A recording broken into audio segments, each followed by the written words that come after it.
तालियां बजा रहे लोगों के आने पे खुश होते हो और फिर मुंह सा मुरझा के घर चले जाते हो कि हमारे हिस्से में कुछ नहीं आता। जिनसे अपना अधिकार छीनना चाहते हैं ना, बाबा साहब अम्बेडकर ने कहा कि जो अधिकार छीन गए वो छीन कर ही ले जाएंगे। मांगने सिर्फ भीख मिलती है, अधिकार छीनने पड़ते हैं। और छीन कौन सकता है? जिसके अंदर बल होता है। आपका दल है, दल से बल बनाओ और बल बना के हल निकालो।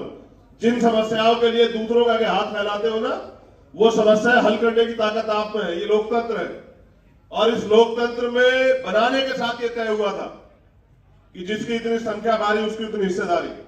जिनके पास वोट होगा, जो अपने वोट को तैयार कर लेंगे, उनका राज होगा।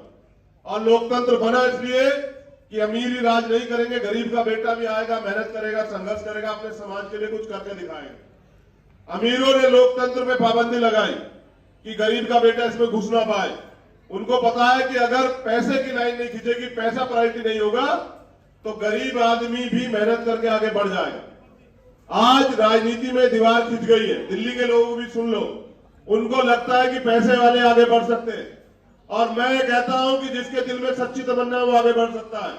मैं गारंटी से कहता हूं कि अगर हमारे कार्यकर्ताओं ने ईमानदारी से काम किया, हमारे प्रत्याशियों ने मेहनत से डटकर मुकाबला किया और हमारे प्रत्याशियों ने आने वाले समय में बहुजन समाज बनाया, भाईचारा बना के, संगठन बना के, कमेटियां बना के और मजबूती से आंख से आंख मिला के चुनाव लड़ा, तो मैं लिख के देता हूं कि ये समाज कभी बिका ही नहीं।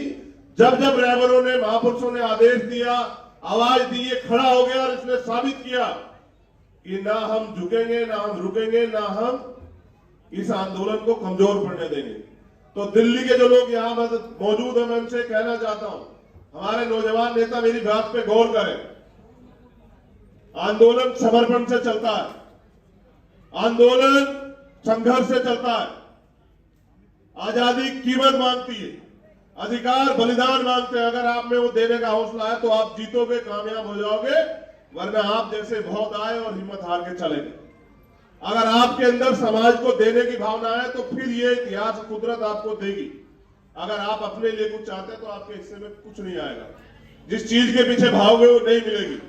मैं आपसे फिर कह रहा हूं कि मैं सीख के आया हूं।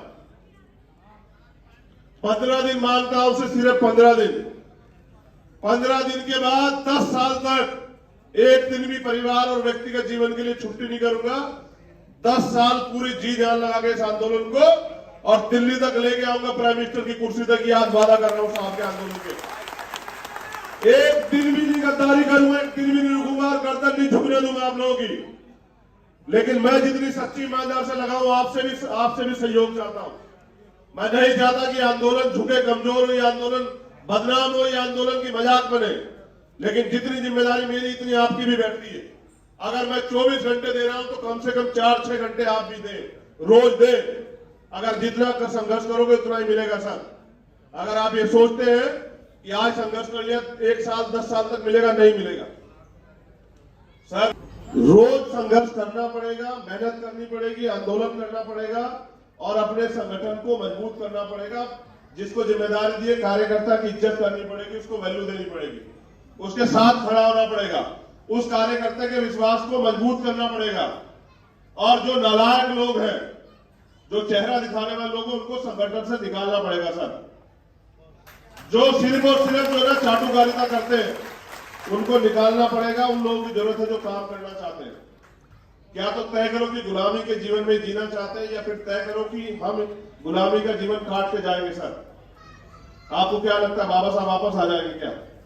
यहाँ जो तमाम लोग बैठे, बताओ क्या मान्यवर काशीराम साहब वापस आ जाएंगे क्या? और फिर ये भी बताओ मुझे कि कोई दूसरा मान्यवर काशीराम क्यों नहीं पैदा हुआ, किसने रोका? लेकिन हर आदमी को अपने लिए जीना है तो नहीं बनेगा मान्यवर काशीराम, और उनके जैसा पैदा नहीं हो सकता। मैं तो उनके पैर के नखून के बराबर भी नहीं। लेकिन यह विश्वास से कह रहा हूं कि अपने ऊपर जो कर्ज है महापुरुषों का, उसको उतारेंगे।